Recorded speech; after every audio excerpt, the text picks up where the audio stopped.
Well, once upon a time, if you won the gold ticket, it meant you were off to Willy Wonka and the Chocolate Factory. These days, it's a pass into the Inter-Dominion. That's the case with Lucky Lodge's recent addition, Phoenix Onyx, taking out the Jill and Tony McGrath Cup here last week.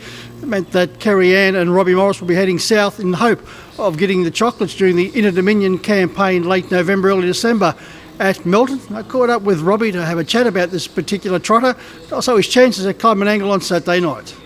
Well, Robbie, an impressive debut performance by the former Kiwi Phoenix Onyx. First of all, did the ease of the win surprise you?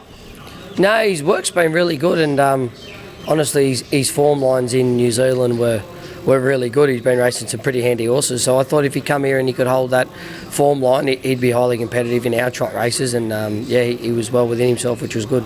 Professional performance, stepped away nicely, settled comfortably for you, and then when you asked him to go, he did. Yeah, he did. It was really push button. The Kiwis have always had, their horses always have really good manners, and he's no exception. His race characteristics were terrific. You'll be heading off to be probably your fourth or fifth Inter-Dominion Carnival. No doubt exciting times for this fella. Yeah, that's it. We've got to sit down with his ownership, Mick and myself and Kerry, and decide. We haven't really put it in any plans. We're just hoping he'd come and do a good job, but obviously he's exempt from ballot now, or for the heats anyway, so we'll look to there and see how we shape up. Robbie, how'd you come about getting Phoebe Onyx? A mate of mine actually sent me a message and thought that he might be coming up for sale, and then I got in contact with Stuart Valentine, who purchases all our Kiwi horses, or the majority of them, and he touched base with the trainer of him, and he got in touch with the owners, and we come to a figure, and it all moved pretty quick, sort of in 3 or 4 days. He went from being in New Zealand to being purchased by us, and it came over pretty well 10 days after that. Let's have a look at your chances on Saturday night. Most of them are in very competitive races, including in the opening event. Pete said so, but he does drop back to a suitable grade, and we know he does have the gate speed to overcome a wide draw. Yeah, he does. I haven't had a chance to have a good look at the fields yet, but the horse is flying. His run here on Saturday night was extraordinary, and it was just the way the dollars felt that he missed a run in the free-for-all, which probably a deserving to get a run in that. But that's life. The good part about Club Menangle here is you can drop straight back into another $20,000 race. So, we're looking forward to that race, and obviously you've said he's short and wide, so we'll just have to have a look at the speed underneath us and then go from there. Yeah, you said a good effort last week, second behind I Cast No Shadow. No, that's it, exactly. And I think he I'd Cast No Shadow was really unlucky not to be in the Vic Cup at Farm. So, his form lines hold up, and if he can get a good trip, he'll be hitting the line strong.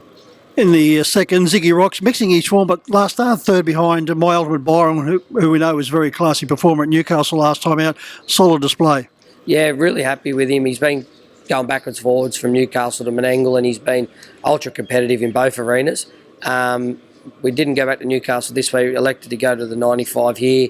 I'm not quite sure where he drew, probably the middle of the line. He probably would have been better off drawing a little bit closer to the rail, but he's definitely got enough speed to put himself somewhere, and he'll run a good race. Over to the third, Yuko and Dan Fernando also mixing their form.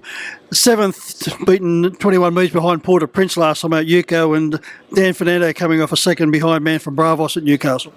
Yeah, both horses are once again, if they think they drew a little wide themselves too, so they probably needed a bit kinder draws, but both of them are racing really good. I think the 2300 suits them both.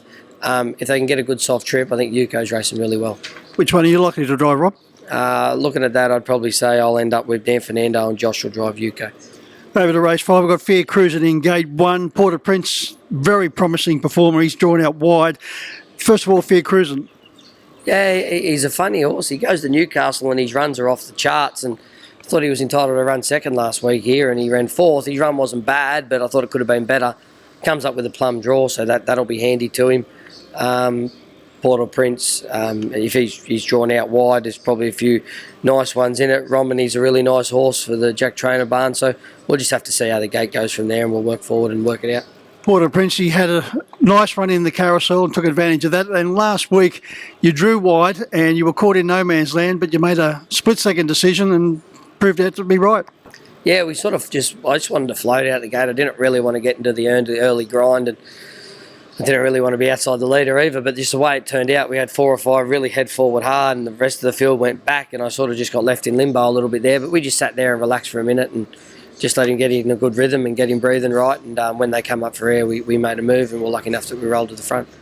Must have pleased you the fact that he did work early, then found the lead, and then kept finding to get to the line. Yeah, he did. I was actually, he's actually surprising us ourselves because we didn't really expect him to come and do the job that he's doing. We'd have been happy if he just turned up and was a nice horse, but he's really going forward in leaps and bounds, and we couldn't be any happier with him, and his runs have been really good. Over to race 8, and Rock and Roll Mama's drawn nicely in 1, coming off a 5th to Man from Bravos, and you've got Little Bliss, and what a game there she is for Troy Williams, and a very deserving win here last week. Yeah, definitely. She's an ultra consistent mare. Troy's doing a really good job with her, and I think that's an up to 95 mares race. So, looking at that, Braveview Kelly's obviously a really nice filly. So yeah, Tay. So we'll just have to probably find our feet early and see where we end up. But she's got good gate speed, and she can put herself in a spot. Yeah, the draw is comfortable, but as you said, with Braveview Kelly and Tay in the race, and Jack Trainer's got a huge opinion of Braveview Kelly, you may have your work cut out this week. Well, I remember saying to Jack, Braveview Kelly, like she was running seconds in Oakses in New Zealand to Stylish Memphis. Like she's a really good mare in her own right. So yeah, she's probably the class runner of that field again. Best of the drives from Lucky Lodge? Probably Port au Prince. Pete said so, Port au Prince. If they can get an even trip and have some luck, the draws have hurt them, but they'll race well. When do you move from this point onwards with Port au Prince, Robbie? Revise the thoughts? Yeah, we'll probably only give him maybe another 3 runs this prep.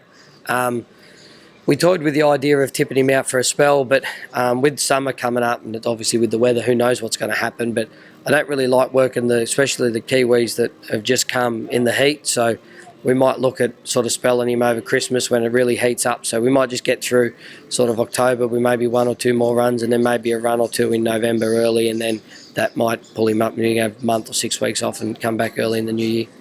As always, Robbie, thanks for your thoughts. Thank you.